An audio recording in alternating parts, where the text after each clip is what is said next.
Thanks, Austin. Well, I mean, I want to start by saying I think, working universities is still nice work, as David Lodge put it. I mean, academics can moan too much.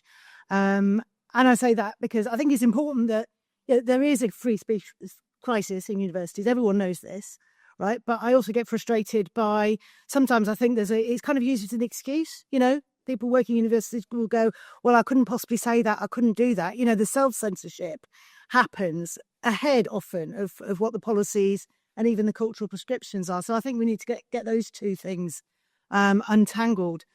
I also think, for students who go, I mean, and I come from a university that's quite far down the league tables, most of them get something out of it, more or less. I mean, I'm very critical and have always been of the idea that people should just go to university, and that kind of, the way in which this whole kind of drive to create a market amongst students who might prefer to be doing something else and get them into university and everything else has been horrible, right? That's really bad.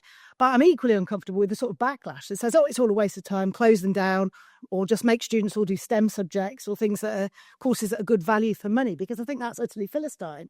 So I think there's a balance here. I guess, I think, what we're seeing now is like the end of a long process of chickens coming home to roost, actually. Long-running problems of the detachment of universities from their purpose in the development and transmission of knowledge through education, and the focus on instrumental concerns, whether that's skills, employability, ideological causes. There's a lot of that relates to some of things Maeve was saying. That's amongst staff as well as students, and often it's staff leading the way on that. The therapeutic dimension of universities, which creates this kind of, again, as Maeve was describing, that sort of sense of anything that you might do that pushes students is kind of like a danger zone. You shouldn't do that. You shouldn't do that. And that's actually really a con, because you are denying them what they're paying for, which is education and being challenged. And I think in the UK specifically, I think it's just important to recognise this. We do have a broken funding model and a broken policy model. We have a funding model that relies on getting as many students in as possible and then trying to keep them happy. That was the student as consumer narrative that has dominated higher education policy for the past 20 years or so, which, as we all know, has had an impact on the quality of the provision provided and kind of a shift away from education. But I think it's got worse. I mean, I read this book I did bring it along because it was relevant. I mean, this was published in 2020 based on a study that I'd done with some colleagues of changing experiences of higher education over time, both by academics, but also how members of the public thought about universities. And it was published just as the pandemic broke. So please buy it, because no one else did at the time. With the pandemic, though, I mean, a lot kind of, I think Neil's right.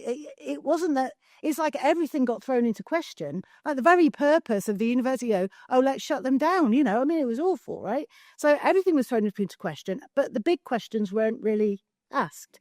And what we have now, I think, goes beyond the problems that have been long identified with marketisation and treating universities as businesses to now a really awful focus on institutional survival, where anything goes.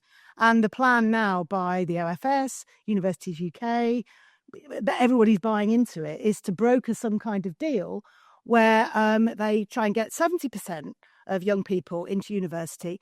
And in return, universities have said they will restructure, and raise tuition fees as well, by the way, so they'll give students less education for more money.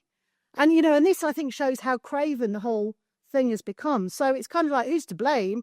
Everybody, although no one particular. I think it's important not to just point the finger at one agent in this process, because I think it's been going on a very long time.